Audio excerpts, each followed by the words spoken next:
ओम नमो नारायणाय. आपण ऐकत आहोत थोरल्या महाराजांच्या कथा. नंतर स्वामी महाराज काशीला निघाले. वाट जंगलाची, निर्मनुष्य, अवघड पायवाट.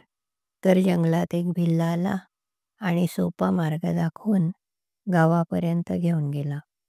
समोर गाव दिसल्यावर महाराजांना वंदन करून अंतर्धान पावला. 2-3 दिवसांचा रस्ता 3च तासात पार झाला. जाळवण गावात एक संस्कृत पंडित होता. तो प्राकृत दासबोधाची अवहेलना करायचा. स्वामी महाराजांनी प्रवचनात वेद, दासबोध, संत, देव एकच कसे हे पटवून दिले. पंडित शरण आला. त्याच्या घरात संबंध होता. स्वामी महाराजांनी त्याला प्राकृत गुरुचरित्र वाचायला सांगितले. त्यातून त्या संबंधाला मुक्ती मिळाली. पुढे ब्रह्मावर्तात गंगा किनारी एक जुनी झोपडी होती.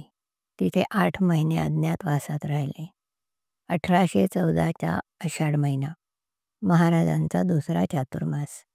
राम मंदिरात पुराण चालले होते. तिसऱ्या दिवशी पुराणिकांना एक श्लोक सांगू का म्हणून विनंती केली. गीतेचा श्लोक सांगितला तर पुराणिकाने पायावर मस्तक ठेवले. तुम्ही 4 महिने व्यासपीठावर बसा म्हणून विनंती केली. आपटेबुवा म्हणून एक अहंकारी कीर्तनकार होते. त्यांनी अहंकाराने विचारले, उद्या कोण कीर्तन करेल? तर एक 8 वर्षाचा मुलगा म्हणाला, मी करणार कीर्तन. आपटेंना विनोद वाटला. आई मुलाला घेऊन जाताना स्वामींनी खुणावले. मुलाला विचारले, काय काय येतंय तुला? तर म्हणाला, मना सज्जना आणि काही स्तोत्र. त्याच्या आईला सांगितले, उद्या ह्याला गंगा स्नान घालून कीर्तनकाराचा वेश करून आणा. बाळ स्वामींना नमस्कार करायला आला तर त्याला मांडीवर घेऊन त्याच्या मुखात अंगारा टाकला. नंतर मुलाने मनासज्जना ह्या विषयावर असे कीर्तन केले की आपटेबुवा शरण आले. त्यांचा अहंकार पूर्ण गळाला. भगवतीची आणि गुरुदेवांची कृपा झाल्यावर ह्या जगात काय अशक्य आहे? मूकं करोति वाचालं पंगुं लंघयते गिरिं. स्वामी महाराज ब्रह्मावर्तात 1.5 वर्ष होते. त्याच काळात दत्तपुराण हा अपूर्व ग्रंथ रचला. 64 अध्याय, 3500 श्लोक. त्यातली दत्त महाराजांची 108 नावं खूप महत्त्वाची आहेत. महाराज पुढे हरिद्वारला गेले. तिथे त्यांचा 3रा चातुर्मास झाला. शारदा मठाचे श्री राजराजेश्वर महाराजांच्या आग्रहावरून तो चातुर्मास हरिद्वारला झाला. पुढे बद्रीनारायणाला जाताना ऋषिकेशला आले. वाटेत बालोद गावचे यात्रेकरू भेटले. त्यात पूर्वपरिचित बळवंतराव म्हणून भेटले. थंडीने ते आजारी पडले.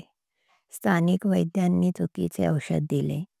सोमल म्हणून जे विष दिले त्याच्यावर उपाय म्हणून स्वामींनी तूप दिले.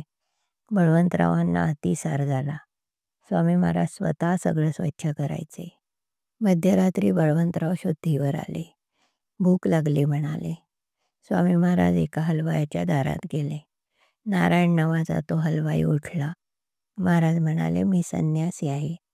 एक ब्राह्मण आजारी आहे. तुपातली मिठाई असेल तर द्या. त्याने प्रेमाने मिठाई दिली. बळवंतरावांना बरं वाटलं. मुलाला तार केली. मुलगा आला. पण बळवंतरावांनी हिमालयाच्या कुशीतच विश्रांती घेतली.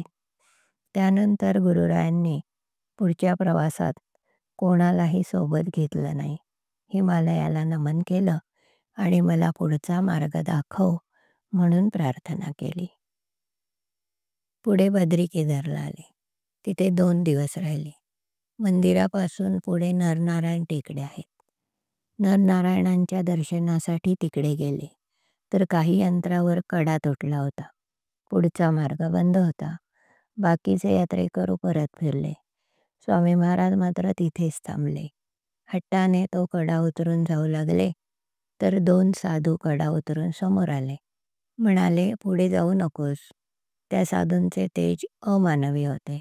वाणी देववाणी होती.